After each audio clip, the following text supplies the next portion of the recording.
નમસ્કાર વિદ્યાર્થી મિત્રો, ધોરણ 11 એસપીસીસી વિષયમાં વિભાગ 2માં ચેપ્ટર નંબર 3 કંપનીની સ્થાપના વિધિ લેક્ચર 1માં હું આપનું હાર્દિક સ્વાગત કરું છું. મિત્રો, આ લેક્ચરમાં આપણે જે જોવાના છીએ એ છે કંપનીની સ્થાપના વિધિનો અર્થ અને એના લક્ષણો વિશે આપણે અભ્યાસ કરશું. તો મિત્રો, પહેલાં કંપનીની સ્થાપના વિશે સમજતા પહેલાં ધંધાના જે સ્વરૂપો છે એના વિશે થોડી ઘણી માહિતી મેળવીએ. તો એની જે પ્રસ્તાવના છે એના વિશે જો માહિતી મેળવીએ તો ધંધાના 3 પ્રકારના સ્વરૂપો છે: વ્યક્તિગત માલિકીનું સ્વરૂપ, ભાગીદારી પેઢીનું સ્વરૂપ અને કંપની સ્વરૂપ.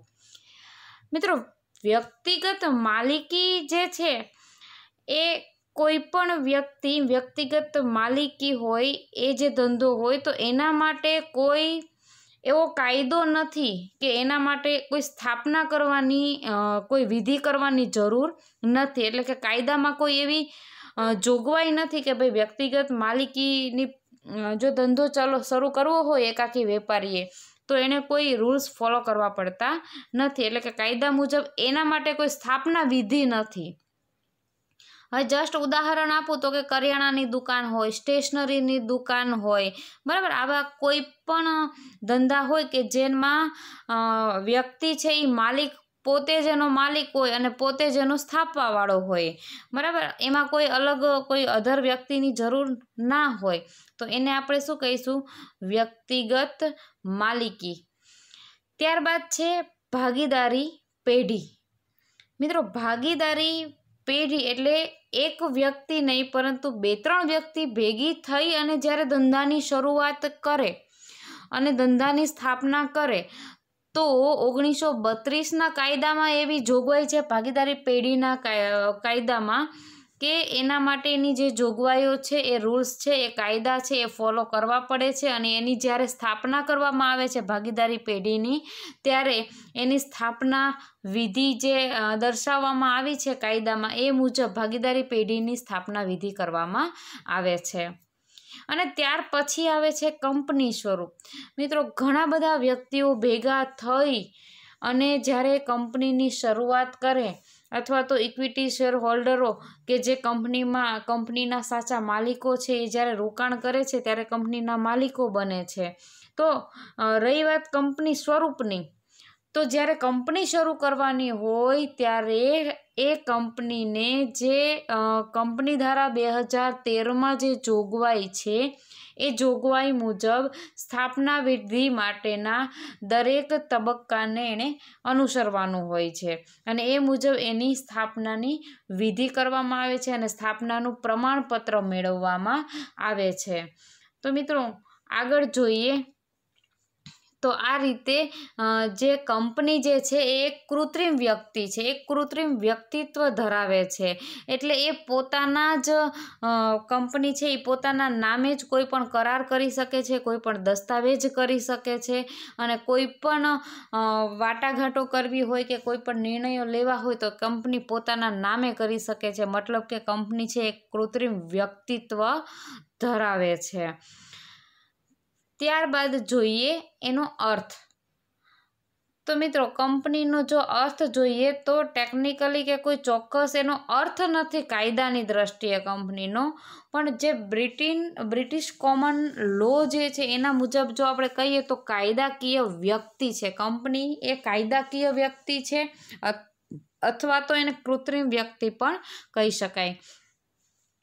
કંપનીના સભ્યો બદલાઈ જાય છે, બરાબર, શેર હોલ્ડરો જે છે એ કંપનીના માલિકો છે અને જે સંચાલક મંડળ છે જે કંપનીનું સંચાલન કરે છે એ આપણે આગલા ચેપ્ટરમાં શીખા કે જે ચૂંટણી કે સભા યોજી અને જે ચૂંટણી યોજી અને કંપનીના સંચાલકોની ચૂંટણી કરવામાં આવે છે અને જે સંચાલકોની એમાં જીત થાય છે એ લોકો કંપનીનું સંચાલન કરે છે. મતલબ કે આ જે શેર હોલ્ડરો જે માલિકો છે, સંચાલક મંડળ છે, એમાંથી કદાચ કોઈનું મૃત્યુ થાય કે નિવૃત્ત થાય તો કંપનીને કોઈ અસર થતી નથી. મતલબ કે કંપનીના સભ્યો બદલાય પરંતુ કંપનીનું જે અસ્તિત્વ છે એ તો એના ઉપર કોઈ અસર થતી નથી. એટલે કે એનું અસ્તિત્વ તો ટકી જ રહે છે. ત્યારબાદ કંપનીની જો વ્યાખ્યા જોઈએ તો કંપની એટલે કંપની ધારા 2013 પ્રમાણે સ્થપાયેલી, બરાબર, કંપની ધારો 2013 મુજબ સ્થપાયેલી હોય કે આ પહેલાં કોઈ પણ કંપની ધારા પ્રમાણે સ્થપાયેલી કંપની. અને 2013નો જે કંપની ધારો આવ્યો એ પહેલાં કયો કંપની ધારો હતો? 1956. તો કંપની ધારો 1956 કે કંપની ધારા 2013 એટલે કે 2013માં સ્થપાયેલી હોય કે એ પહેલાંનો કોઈ પણ કંપની ધારો હોય ત્યારે સ્થપાયેલી હોય, એ પ્રમાણે જે પણ કંપની સ્થપાયેલી હોય, મતલબ કે કાયદા મુજબ, કાયદાની જોગવાઈ મુજબ જેની સ્થાપના વિધિ કરવામાં આવી હોય અને સ્થાપનાનું પ્રમાણપત્ર મેળવવામાં આવ્યું હોય તો તેને શું કહેવાય છે? સ્થપાયેલી કંપની. હવે ત્યારબાદ હવે કંપનીના લક્ષણો આપણે જોઈએ તો કંપની જે છે એ સ્વતંત્ર વ્યક્તિત્વ ધરાવે છે, કારણ કે કંપની જે છે એ પોતે એક વ્યક્તિ છે, એક કૃત્રિમ વ્યક્તિ છે, એ પોતાના નામે કોઈ પણ વહીવટ કરી શકે છે. એનામાં એક વિશિષ્ટ લક્ષણ છે કે એ પોતે એક સ્વતંત્ર વ્યક્તિત્વ ધરાવે છે. એટલે વ્યક્તિત્વ એનું કેવું છે? સ્વતંત્ર છે, અને આ એક એનું વિશિષ્ટ લક્ષણ છે. આમ કંપનીનું કાયદાકીય સ્વતંત્ર એક વ્યક્તિત્વ છે, કાયદા દ્વારા એને માન્યતા આપવામાં આવી છે. ત્યાર પછી કંપનીના સભ્યોની જે જવાબદારી છે તે મર્યાદિત હોય છે. એટલે આપણે એમ કહીએ છીએ કે ભાઈ કંપનીના માલિકો શેરહોલ્ડરો છે તો માલિકોની જવાબદારી જે છે કંપનીના કોઈ પણ નિર્ણયો કે આ તે હોય તો એમાં જે શેરહોલ્ડરો છે એની જવાબદારી હોય એ બને, પણ એ ક્યાં સુધી? તો કે એની પાસે શેરહોલ્ડરો પાસે જેટલા શેર છે એટલા પૂરતી જ એની જવાબદારી છે. એટલે કે જેટલા શેર છે એ પૂરતી જ એની જવાબદારી મર્યાદિત છે. એટલે કંપની જે છે એ કાયદાકીય વ્યક્તિત્વ તો ધરાવે છે, પણ કંપની વ્યક્તિ તરીકે સંપત્તિ અને જવાબદારીની શું છે? માલિક છે. કોઈ પણ કંપની હોય તો એની જે સંપત્તિ હોય અથવા તો એનું કોઈ દેવું હોય તો એ કંપનીના નામે બોલાશે, શેરહોલ્ડરોના નામે નહીં બોલાય. ધારો કે રિલાયન્સ કંપનીનું કોઈ દેવું હોય તો ન્યૂઝપેપરમાં એમ જ છપાઈને આવશે કે ભાઈ રિલાયન્સનું આટલું દેવું છે અથવા તો રિલાયન્સની આટલી સંપત્તિ છે, બરાબર. શેરહોલ્ડરોના માલિકો છે તો એનું નામ લખાઈને નથી આવતું, કારણ કે કંપની જે છે એ પોતે જ એક વ્યક્તિ છે અને પોતાની જ સંપત્તિ અને પોતાના નામે જ સંપત્તિ ખરીદી શકે છે અને પોતે જ એક જે જવાબદારીની પણ માલિક છે. પરંતુ સભ્યોની જે જવાબદારી છે એ તેમણે ધારણ કરેલા શેર પૂરતી જ મર્યાદિત છે, અને છતાં અમર્યાદિત જે જવાબદારીવાળી કંપની છે એની રચના પણ થઈ શકે. એટલે કે મર્યાદિત જવાબદારીવાળી કંપની અને અમર્યાદિત જવાબદારીવાળી કંપનીની પણ જો રચના કરવી હોય તો એની પણ રચના થઈ શકે. ત્યારબાદ છે કાયમી અસ્તિત્વ. મિત્રો, કંપની જે છે એ કાયમી અસ્તિત્વ ધરાવે છે, એક કૃત્રિમ વ્યક્તિ છે. કોઈ પણ સભ્યનું જો મૃત્યુ થાય, માંદગી આવે કે મતલબ કે એની જે સભ્ય છે એની કંપનીના અસ્તિત્વ ઉપર કોઈ અસર થતી નથી. કંપની તો એમને મળીખમ ટકેલી હોય છે, એને કોઈ અસર નથી થતી, બરાબર.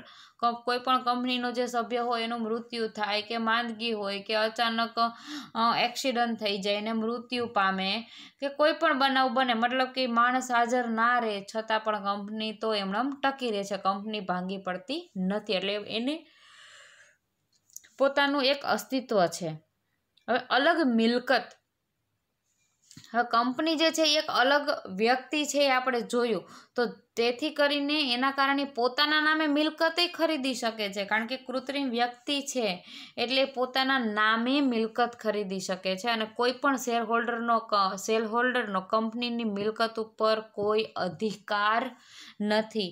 ભલે એ શેરહોલ્ડર કંપનીના માલિકો છે, પણ જ્યારે એ કંપની પોતાના નામે કોઈ પણ મિલકત ખરીદે છે તો એ કંપનીના જે શેરહોલ્ડરો છે તો આપણે કહીએ છીએ કે સાચા માલિકો છે, પણ છતાં પણ એ જે કંપનીની જે પોતાના નામે ખરીદેલી જે સંપત્તિ છે એના ઉપર માલિકી હક ધરાવી શકતા નથી. એટલે કે એનો એ કંપનીની મિલકત ઉપર કોઈ અધિકાર નથી.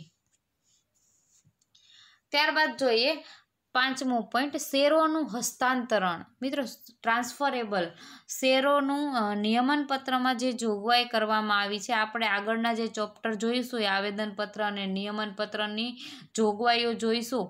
એમાં દરેક જોગવાઈઓમાં કઈ કઈ કઈ કઈ જોગવાઈઓમાં શું જોગવાઈઓ કરવામાં આવી છે, નીતિ નિયમો કાયદાઓ ઘડવામાં આવ્યા છે, એ ડિટેલમાં આપણે આગળ અભ્યાસ કરશું. તો નિયમન પત્રમાં જે નિયમ છે એ અનુસાર કંપનીના શેરની ફેરબદલી થઈ શકે છે. બરાબર, કંપની છે એ પોતાના શેરની ફેરબદલી પણ અન્ય વ્યક્તિને એ કરી શકે છે. કંપની દાવો કરી શકે છે, કંપની ઉપર દાવો થઈ પણ શકે છે. મિત્રો, કંપની એ પોતે એક વ્યક્તિ છે. જેમ એક વ્યક્તિ હોય તો કોઈ વ્યક્તિ ગુનેગાર હોય તો આપણે એની ઉપર કેસ પણ કરી શકીએ, અને એ જો વ્યક્તિ નિર્દોષ હોય તો એ સામો કેસ કરી પણ શકે. તો એવી જ રીતે આ કંપની જે છે એ પણ પોતે એક કૃત્રિમ વ્યક્તિ છે.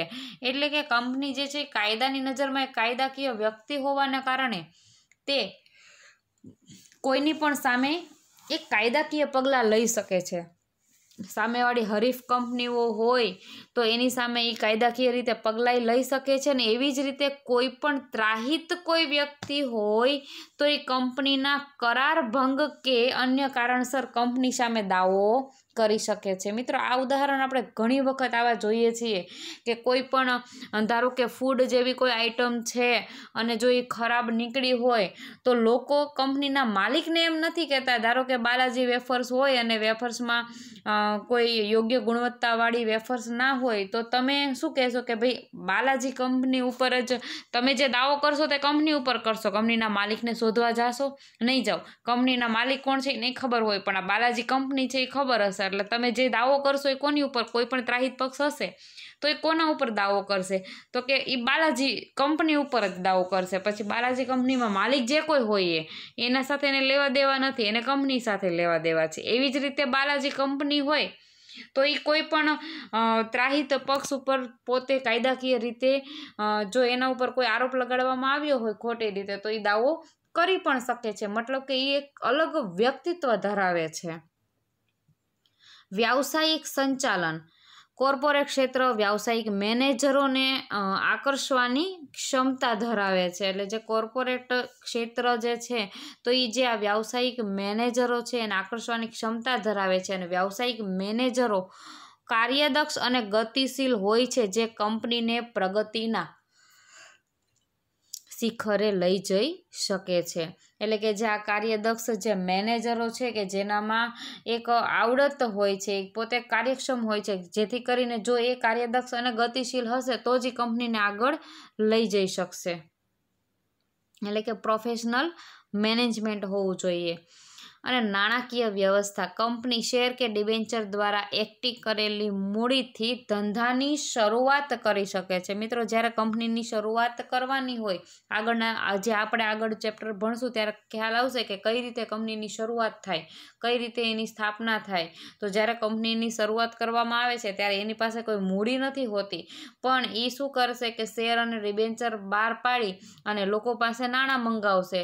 અને જ્યારે લોકો નાણાંનું રોકાણ કરશે કંપનીમાં તો એ મૂડી ભેગી કરી અને કંપની શું કરશે? ધંધાની શરૂઆત કરશે. એકઠી કરેલી મૂડીથી પોતાના ધંધાની શરૂઆત કરશે. તો આ રીતે જે છે એ કંપનીની શરૂઆત થાય છે.